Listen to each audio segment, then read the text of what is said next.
From my earliest memories, the contrast between how they treated me and my younger sister Katie was stark and painful. My name is Emily, and this is the story of how my own family betrayed me, and how I rose above it all. Katie was born just a year after me, and from the moment she arrived, it was clear she would be the golden child. Our parents, Mark and Sarah Harrison, showered her with attention while I lingered in the shadows. Every milestone, every achievement, every moment seemed to revolve around Katie. I remember my 10th birthday vividly. While Katie had received a lavish party with bouncy castles and professional entertainers just months before, my celebration consisted of a simple cake after dinner. "We're a bit tight on money this month," Emily, Mom had said, though somehow they managed to buy Katie a new iPad the following week. The disparity went beyond material things. When Katie spoke at dinner, our parents hung on her every word. When I tried to share my day, Dad would often cut me off with a distracted "that's nice, honey," while scrolling through his phone. The weight of their indifference was crushing. But the most frustrating part was the food situation. Katie had a severe peanut allergy, and instead of just managing her diet separately, my parents enforced a complete peanut ban in our house.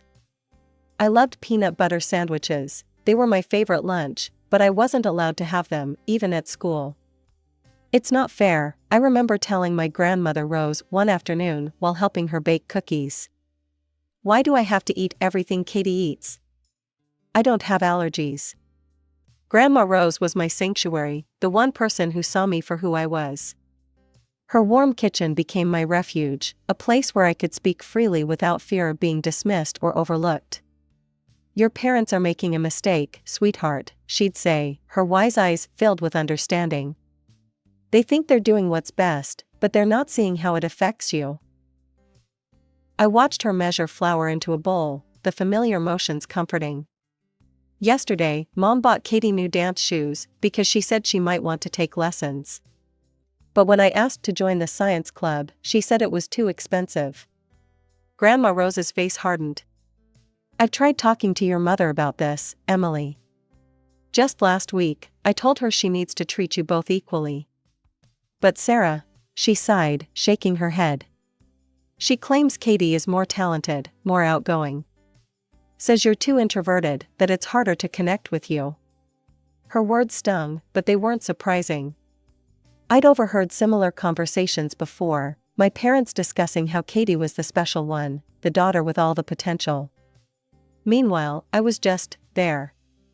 The quiet one, the less talented one. The one they had to accommodate but never really saw. While Katie's schedule was packed with dance classes, piano lessons, and art workshops, I spent my afternoons alone in my room, watching life pass by through my window. "Katie has such natural talent," Mom would gush at dinner. "Her dance instructor says she could go professional someday." Dad would beam with pride, while I pushed my food around my plate, invisible as always. But everything changed when I turned 12. Grandma Rose showed up one Saturday morning, her eyes twinkling with excitement. "Get your coat, Emily," she announced.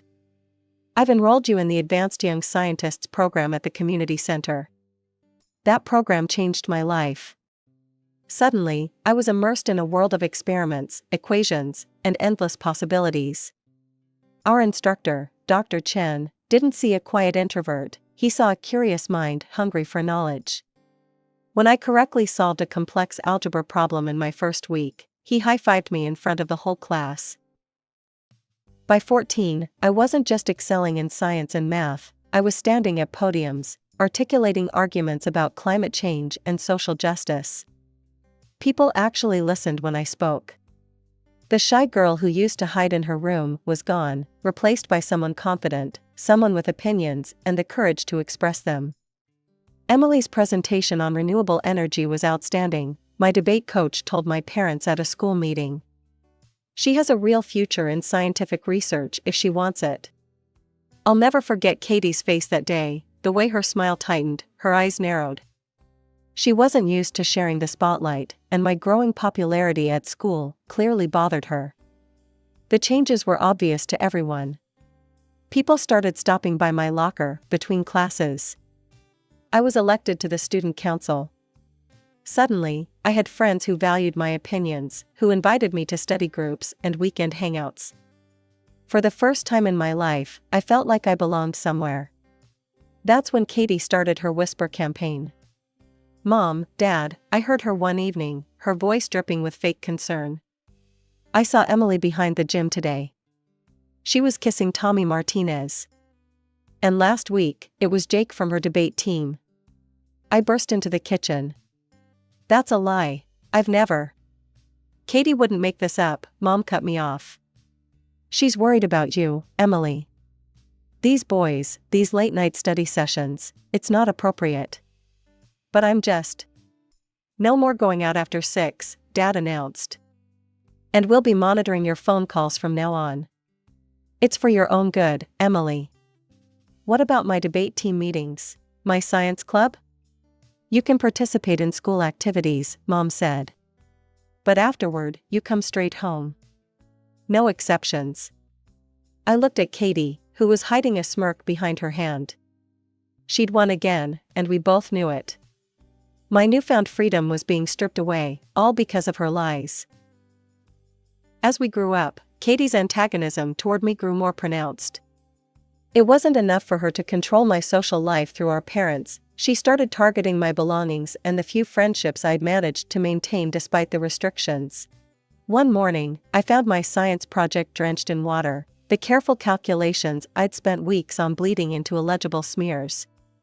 Another time, my favorite sweater, a birthday gift from Grandma Rose, mysteriously ended up with bleach stains. But the worst was what she did to my friendship with Rachel. We'd been close since middle school, bonding over our love of biology and bad reality TV shows. Rachel was one of the few friends who stuck by me despite Katie's previous rumors, but even she had her breaking point. "How could you?" Rachel confronted me one day at my locker, her eyes filled with tears. "Katie told me everything, how you write about Matt in your diary, how you're planning to steal him from me." "Rachel, that's insane. I don't even have a diary, and I've never..." But Rachel was already walking away, leaving me standing alone in the hallway. That evening, I cornered Katie in her room. "Why are you doing this?" I demanded. "Why do you have to destroy everything good in my life?" "You're paranoid, Emily," she replied coolly. "Maybe if you stopped obsessing over me and making up stories, you'd have more friends." I wanted to scream. Somehow, she always managed to twist things around, making me sound like the crazy one. And our parents? They never questioned her version of events. Then came Katie's 15th birthday. Mom spent days preparing for it, determined to make it perfect. The house was decorated with pink and gold balloons, and relatives filled every corner of our living room.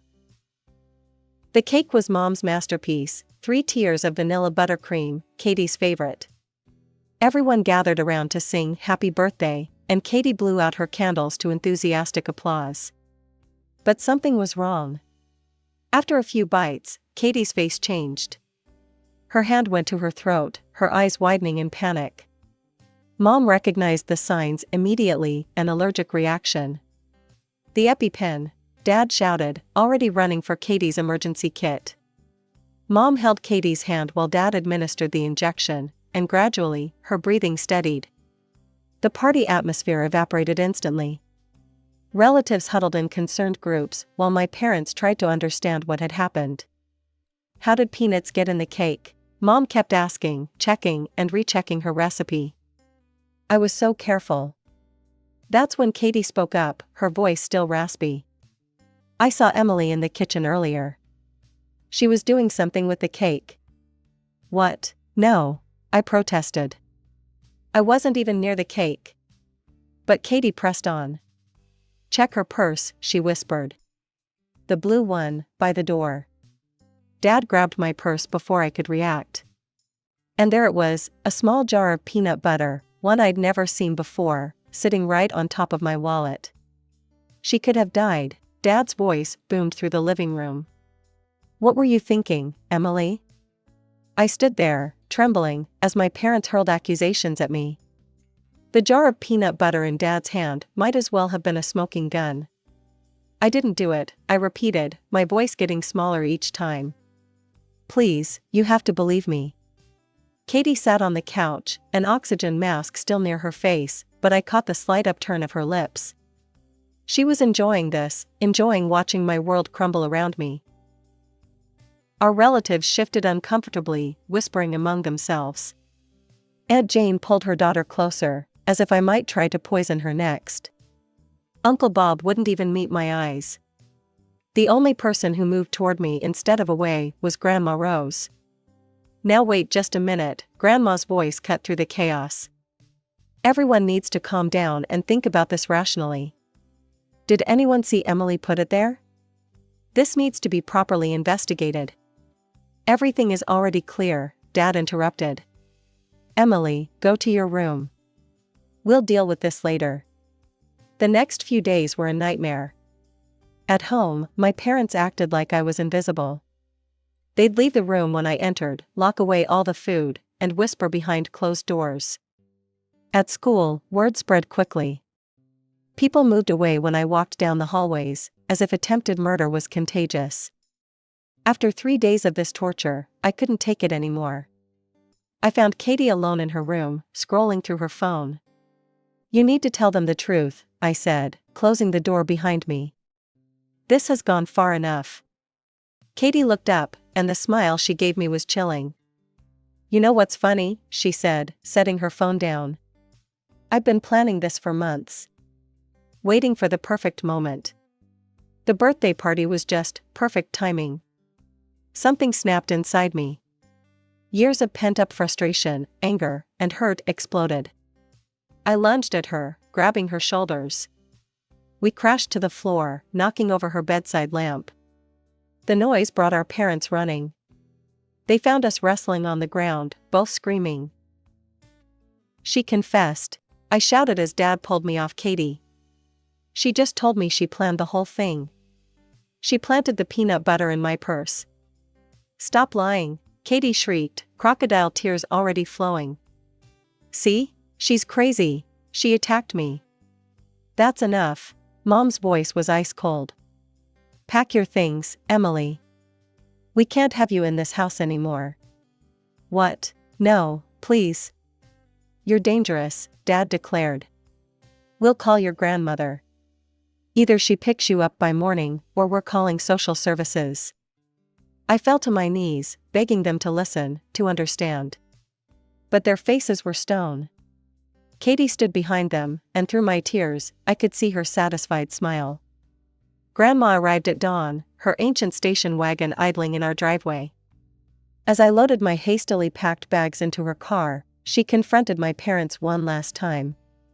What you're doing is despicable, she told them. You're choosing to believe a lie over your own daughter. Someday you'll realize what you've done, and it'll be too late. They didn't respond. They just stood in the doorway, Katie between them, watching as Grandma drove me away from the only home I'd ever known.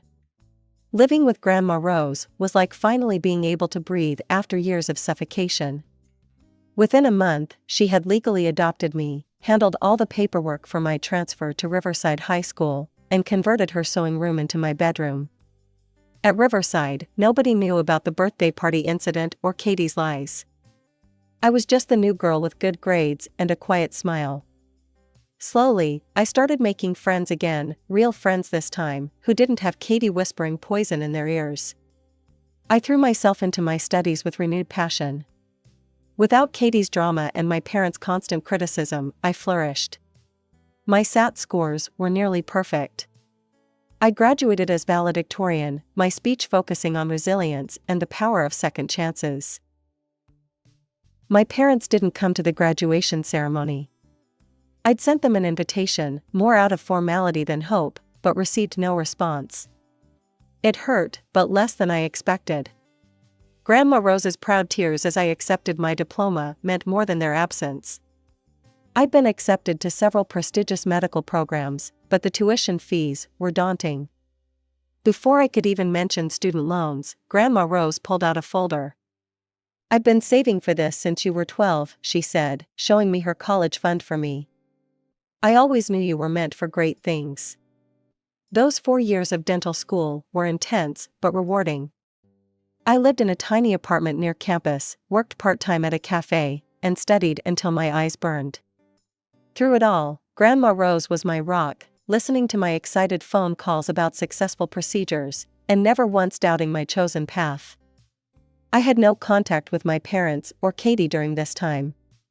Sometimes I'd see updates about them on social media: Katie's job at a local retail store, Mom's garden club awards, Dad's bowling league victories. I'd scroll past them quickly, refusing to let their lives intersect with mine. Finally, after years of hard work, I held my dental license in my hands. My first job offer came from Brighton Dental Associates, one of the most respected private practices in the city.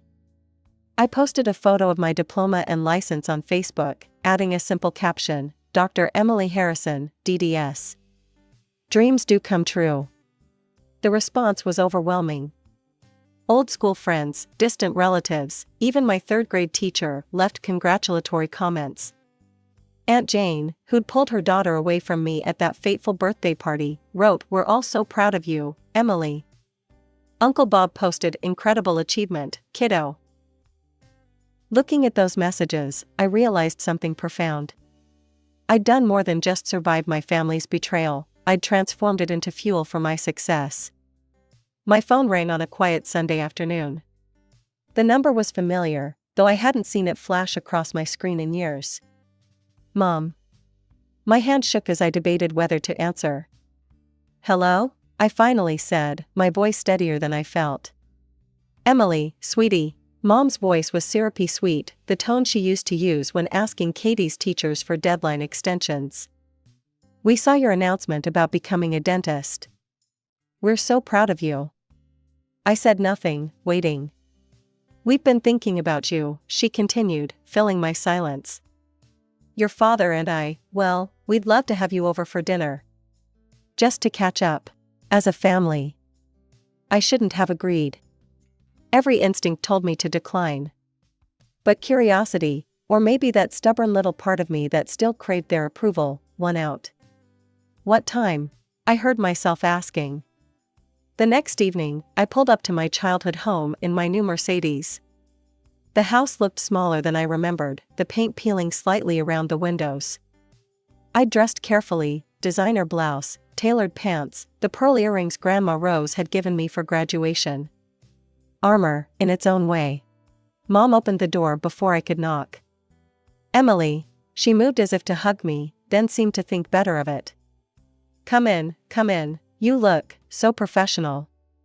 Dad stood awkwardly in the living room. "Hey, kiddo." He'd aged more than I expected, his hair completely gray now, new lines around his eyes. "Is Katie joining us?" I asked, noting the table was set for 3. "Oh, no, she's busy tonight," Mom said quickly. "I made your favorite, pot roast." "Well, what used to be your favorite?"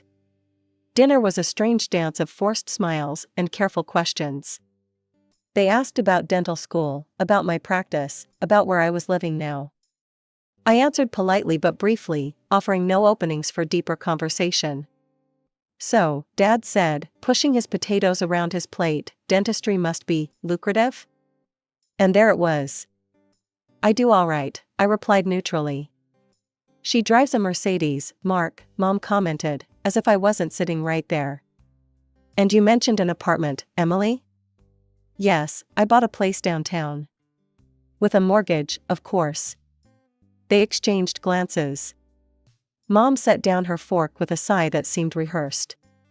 "Emily, we've been having some difficulties," she began.